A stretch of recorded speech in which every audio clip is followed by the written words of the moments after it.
Assalamualaikum warahmatullahi wabarakatuh. Halo everyone, balik lagi dengan Iin di sini. Hari ini saya akan menjelaskan tentang format penulisan naskah film, logika bahasa dalam penyusunan film, rasionalisasi data dalam proses produksi, wawancara dalam pengumpulan data, studi pustaka dalam pengembangan film, dan data visual dalam penyusunan produksi film. Mari kita mulai dari format penulisan naskah film terlebih dahulu. Format skenario film itu berbeda dengan tulisan lainnya karena berkaitan dengan fungsi dari skenario itu sendiri. Jadi dalam penulisan skenario ada aturan tersendiri yang tentu saja berkaitan dengan perfilman. Dalam format penulisan naskah film itu, yang pertama itu ada margin. Jika kita menggunakan perangkat lunak khusus untuk penulisan skenario seperti final draft, seluruh format telah diatur secara otomatis sehingga penulisannya perlu fokus pada penulisan naskah.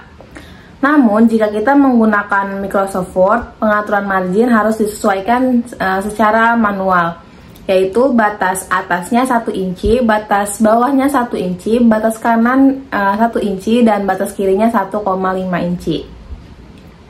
Kemudian yang kedua itu ada huruf. Huruf dalam penulisan skenario menggunakan huruf atau font Courier dengan ukuran 12. Kemudian untuk spasi tiap elemen pada skenario yaitu yang pertama antara elemen heading, deskripsi, dan nama tokoh itu 2 spasi. Yang kedua uraian deskripsi dan dialog 1 spasi. Dan yang ketiga margin scene, heading, dan deskripsi rata dengan margin kertas. Selanjutnya ke halaman. Dalam penggunaan final draft terdapat aturan umum bahwa 1 halaman setara dengan 1 menit tayangan. Nah, jadi untuk tayangan berdurasi 1 jam itu kira-kira membutuhkan 40-45 halaman. Adapun untuk film di televisi berdurasi 70 menit membutuhkan 60-65 halaman. Untuk film berdurasi 90 menit membutuhkan 70-80 halaman, sedangkan untuk film berdurasi pendek seperti 5 menit itu membutuhkan 4-5 halaman, dan untuk tayangan berdurasi 10 menit membutuhkan 8-9 halaman. Nah, itu dia format penulisan skenario film. Selanjutnya, mari kita bahas tentang logika bahasa dalam penyusunan film, yaitu ada 4 macam. Yang pertama, style membaca casual, yang kedua, style membaca formal atau resmi, yang ketiga, style bahasa konsultasi atau nasihat, dan yang keempat, style bahasa akrab. Nah, selanjutnya, materi tentang rasionalisasi data dalam proses produksi. Rasionalisasi data dalam film dokumenter adalah merujuk pada proses sistematis menggabungkan dan menyajikan informasi atau data secara logis dalam film. Hal ini dilakukan agar audiens dapat memahami pesan yang disampaikan oleh pembuat film dan data dapat mendukung narasi atau dokumenter. Rasionalisasi data membantu membangun kepercayaan audiens terhadap informasi yang disampaikan dalam film. Selanjutnya, materi tentang wawancara dalam pengumpulan data. Dalam perfilman, wawancara adalah seorang sutradara untuk mendapat suatu informasi yang penuh dari narasumber.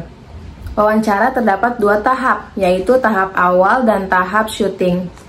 Pada tahap awal, sutradara harus membuat daftar orang yang akan diwawancarai, dan sutradara harus mengenal baik narasumber dan narasumber pun sebaliknya terhadap sutradara. Jika wawancara awal bersikap informal, maka pada tahap syuting bersifat formal karena kamera digunakan dalam proses wawancara. Selanjutnya, materi tentang studi pustaka. Studi pustaka membantu pembuat film mengumpulkan informasi yang mendalam dan akurat untuk memperkuat narasi, memberikan latar belakang yang valid, serta menghadirkan fakta-fakta yang mendukung tema film. Dan materi yang terakhir yaitu tentang data visual dalam penyusunan produksi film.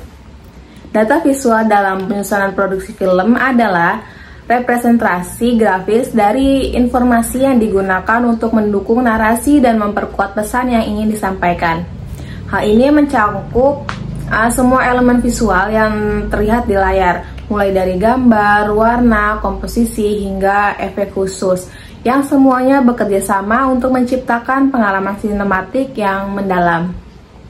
Itu saja penyampaian materi dari saya untuk Learning Journal hari ini. Kurang lebihnya mohon maaf. Wassalamualaikum warahmatullahi wabarakatuh. Bye-bye, see you next video.